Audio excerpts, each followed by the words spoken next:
Tennessee Tech squad that's coming to Thompson Bowling Arena tomorrow?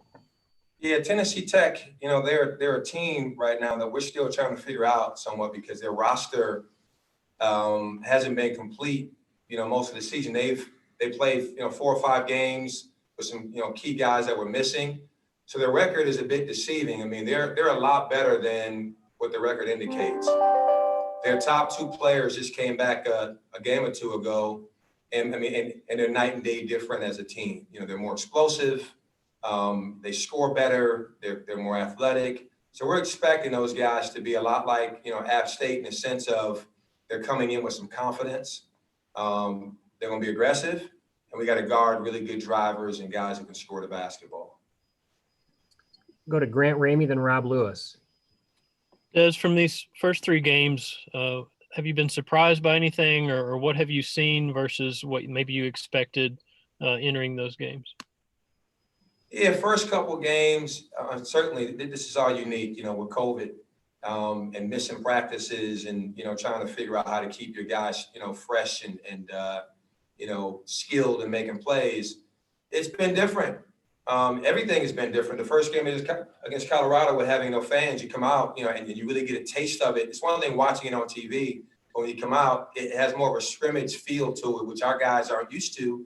Because the one thing that separates us from most universities is when you're at Thompson Bowling, for any game, the atmosphere is unique. The energy level is exciting.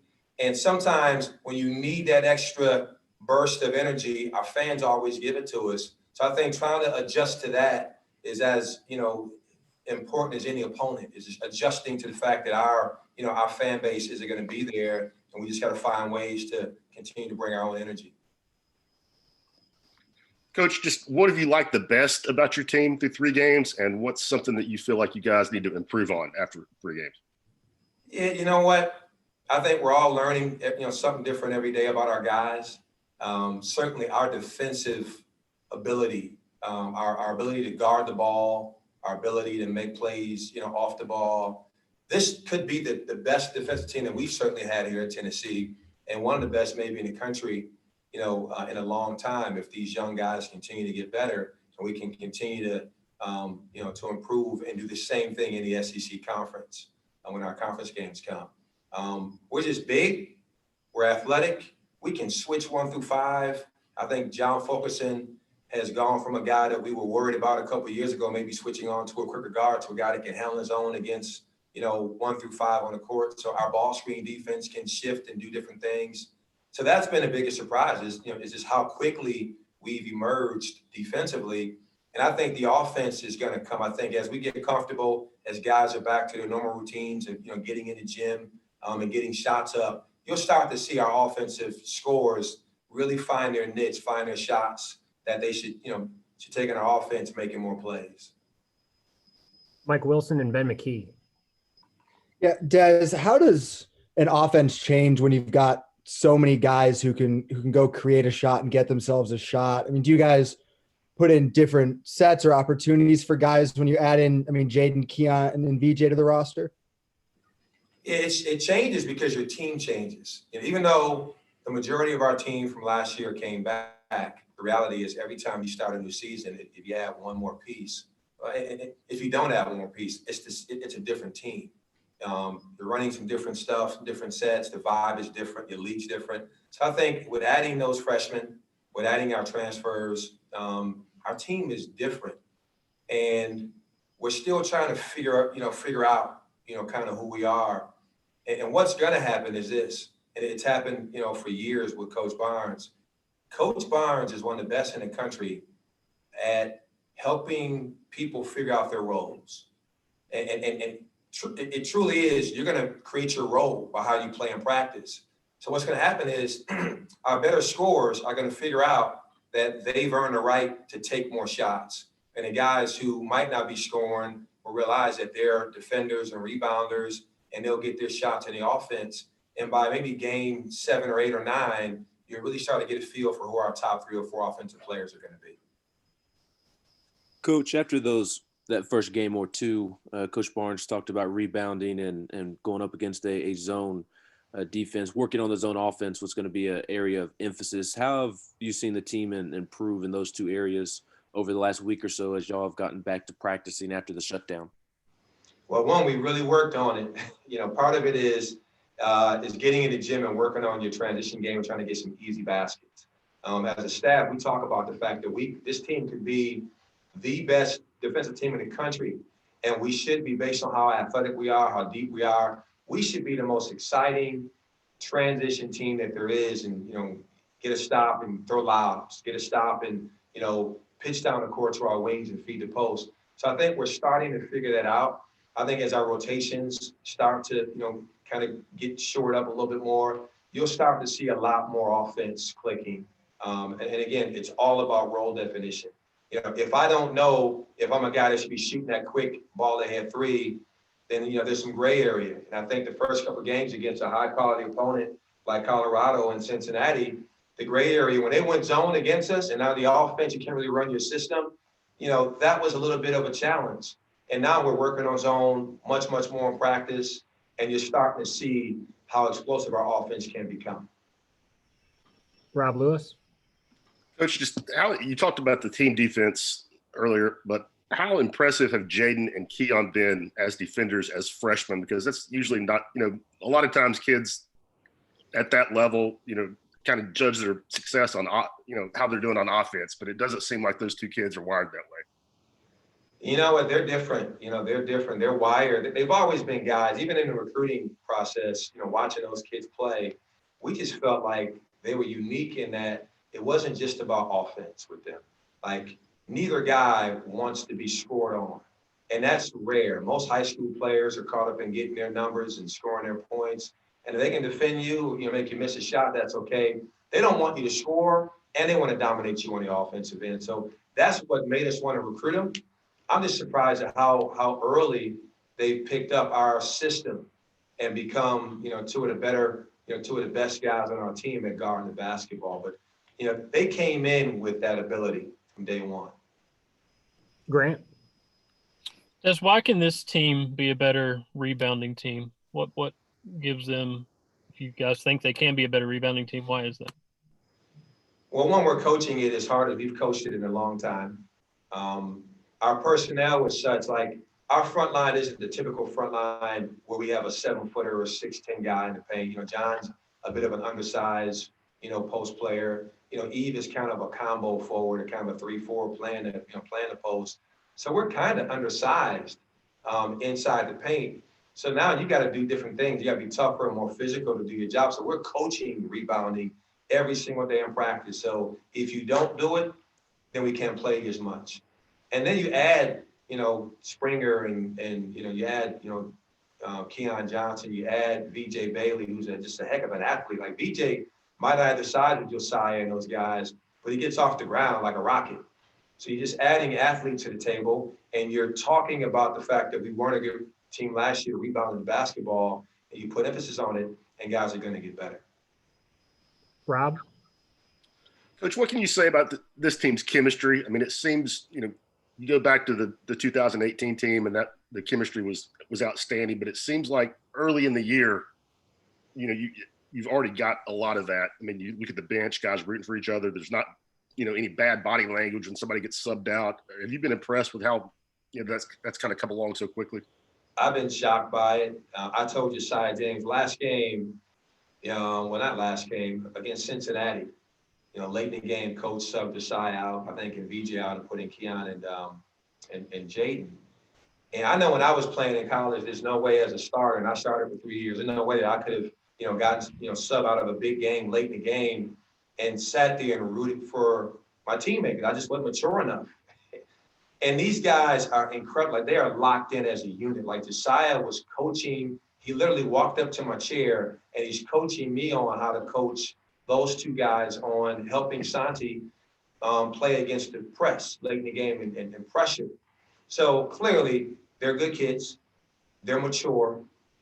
They came here for one reason, and the reason is to, win a lot of games and, make our fan base proud.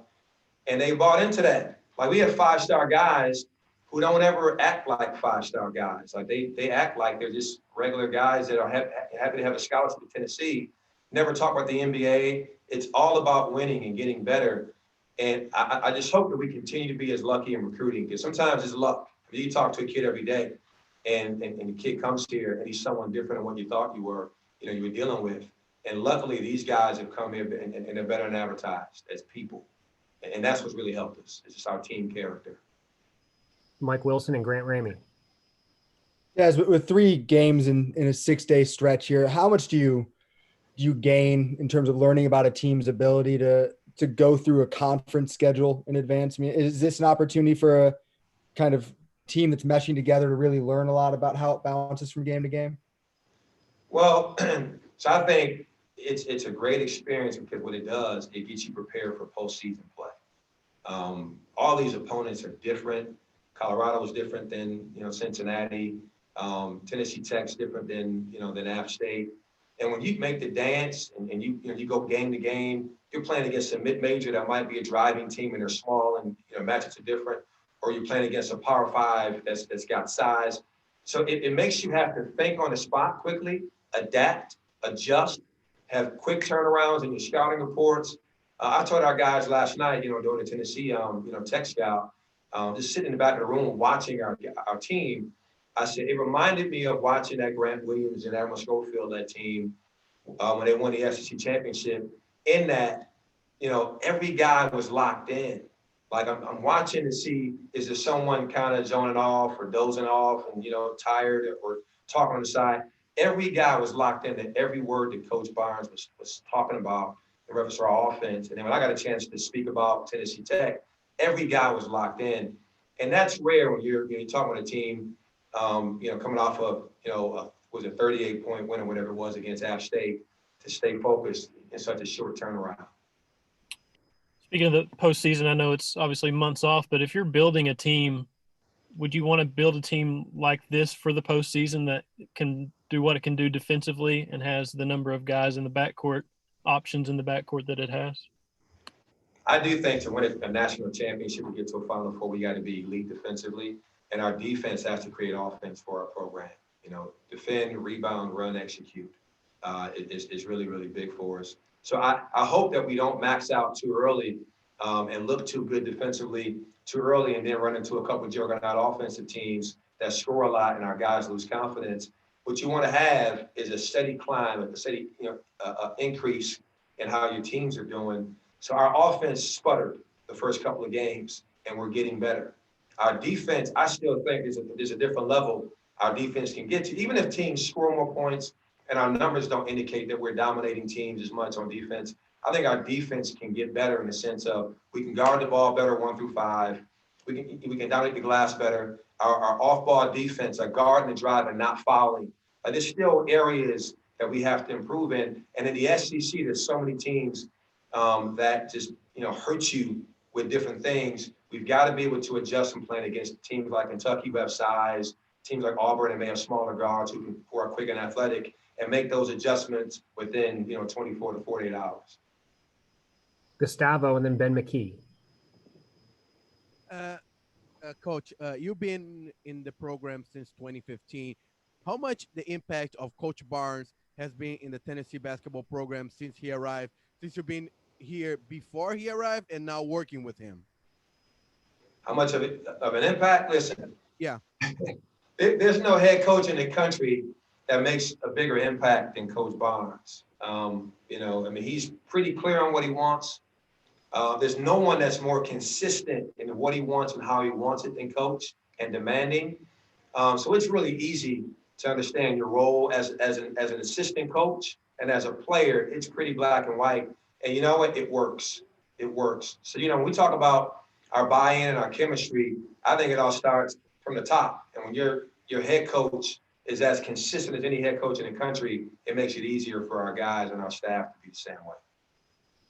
Coach, I'm curious about these traits that you continue to talk about the unselfishness and the guys being locked in and your five-star players not talking about the NBA. Is that something that you all specifically tried to identify in recruiting, or did you all, for a lack of a better word, maybe luck into it? Because it seems very rare to have a team this big full of unselfish guys?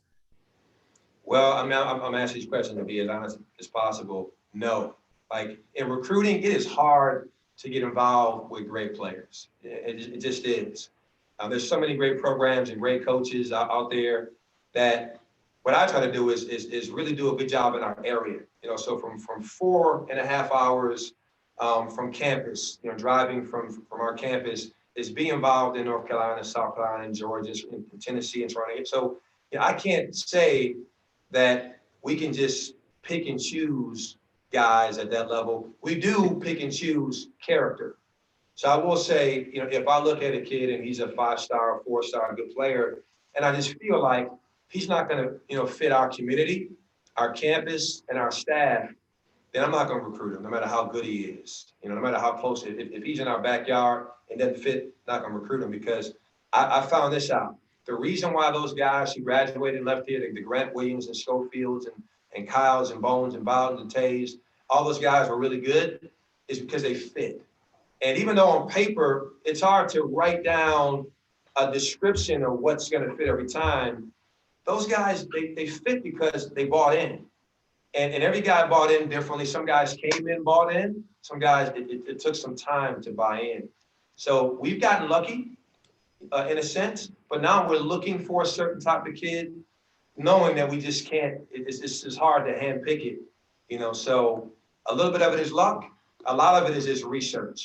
You know, try to recruit a lot of people and get to know them, and then gradually shrink your list to a group of guys that you feel like are going to be able to get better. Like, so much of what we do is about improving and getting better. As a coach, I feel like I've grown as a basketball coach in the last 6 years of being with Coach Barnes. I mean, I've coached for 27 years. I think I've learned more in 6 years being with Coach Barnes than any program I've been at combined in my career. So imagine our players who come in a lot of times from high school, you know, learning this, you know, for the first time at this level, the level of growth. And you have to accept that. You have to want to get in the gym and work and watch film and video to improve. And that's what we've been lucky, is that our best players have been our most coachable. So now when you're the best guy and you're buying into what's going on, the 13th guy and the 12th guy had better do it, because the first, second, third, and fourth guys are bought in. All right, we'll take one last call for questions for Des.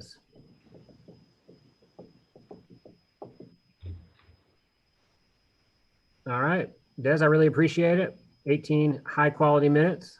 Everybody, appreciate you guys logging on, and I'll see some of you tomorrow night for Tennessee Tech. Thanks for having me. Thanks, Des. Appreciate it. All right, guys. Good luck tomorrow. Thank you.